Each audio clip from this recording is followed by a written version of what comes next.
This holiday season, think before you gift and make sure you gift responsibly. Yeah, Anita Pinder is the executive director of the Way Back In. She joins us now to talk about the statewide campaign to raise awareness about problem gambling. Welcome back. Good to have you. Thank you. This is a tough time of year, right? People are getting stocking stuffers that could be gambling. You've got all the football on. You've got college stuff going on. Oh yeah, it's busy. It's busy, and we're getting together. We're spending more time with family, and we are like at the 0 hour right now, right? So we're closing out on the holidays. And we're like, hey, what can I get? And you're like, gift cards, stocking stuffers, maybe scratch offs, and we're like, please think before you do. So who do you give those things to, or who can you give those things to? Yeah, so majority of adults do not. Based on a study in 2020 in Illinois, 90% of people in Illinois do not have a gambling problem, but we know that about 4% do and about 6% are at risk.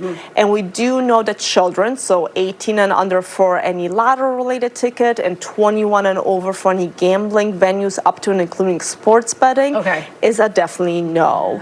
And we do know that anyone who starts, the younger you start, the more likely you are to develop a problem. We know the magic age is about 12, though 21 again for sports betting, so we don't want to do anything before 21, but we definitely want to be very cautious when you're talking about little kids. So when we're talking about adults, when do we kind of, see those signs? Like, what are some giveaways that, so someone we love might be having problems?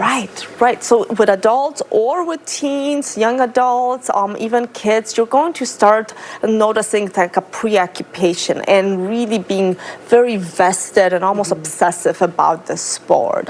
So it doesn't just become about we're all together, it's the holidays, we're watching the Bears, we're all cheering, we're all excited when they win.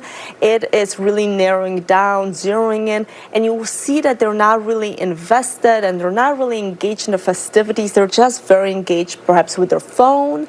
And then we see some aggression, some anger, a lot of frustration, because majority of the time you are losing more than you can afford. And really remembering that with any kind of gambling, especially sports betting, it really just needs to be about fun.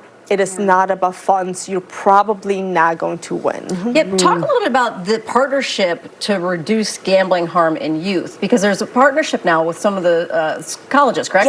Yes. So with many of the colleges here in the state of Illinois, and we are able to expand that, we're making sure that we're including their athletes, and we're making sure that we're including the athletes in that positive messaging and a messaging about prevention underage. As well as the colleges themselves are doing a lot of the promotions, the education, and the prevention on youth gambling. So a lot of athletes, have that pressure often to be involved or engaged, and we want to make sure that the athletes are also protected because they are protected by rules in the NCAA. And then we're also involved in the IHSA, making sure that the younger athletes and their parents are aware of sometimes the danger of sports betting and what can result in kind of the lack of scholarships or the lack of being able to participate in the sport. Tell us about this public art competition, too, that you've got going on. Yes, so now in our 4th year, and it keeps growing year over year, we really want to make sure that we encourage. So as we're saying, perhaps maybe limit or eliminate some of your gambling, we want to give you something positive. And so we are introducing art.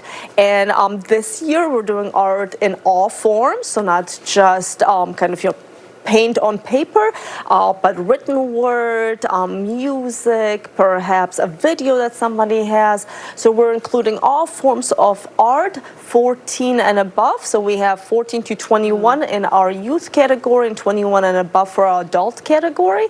The deadline will be to submit by March 31st, and then the winners will be announced at the Illinois Council on Problem Gambling Conference. Oh, that is fantastic. Anita, thank you so much for joining us. We appreciate it. It's very important this time of year. Absolutely. If you or a loved one is struggling with gambling addiction, make sure to reach out to the Way Back In during their Are You Really Winning campaign. Visit the site at areyourreallywinning.com or give them a call. The number's right there on your screen.